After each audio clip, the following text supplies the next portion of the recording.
With the election just a month away, candidates from the local, state, and national level are coming together to make sure they are getting out the vote. In Bloomfield Sunday, Democrats gathered, reintroducing candidates to the community.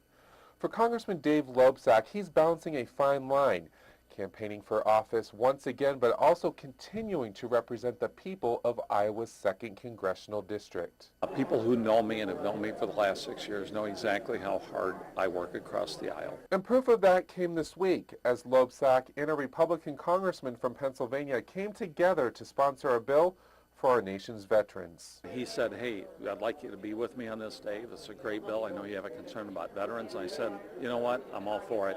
And so we just introduced it, and nothing's going to happen before the election, unfortunately. But as soon as the election's over and I go back, I'm going to be pushing as hard as I can for this bill.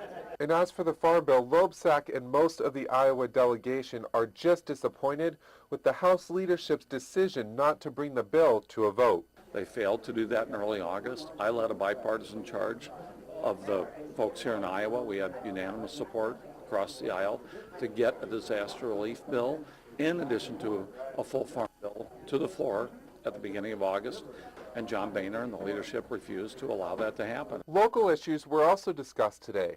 For State Representative Kurt Hansen, education issues are always on his mind, especially when rural districts are spending so much money transporting students to and from school. And that's money that we can't spend on technology and smaller class sizes. So we're at a disadvantage in rural areas unless we somehow separate the transportation budget from the budget of educating children. And as for a gas tax to help Iowa's infrastructure improvements, Hansen says that he would want to hear what his constituents feel about that, being that so many are hurting right now. I know that we do have a budget surplus of over $1.3 billion in our balanced budget.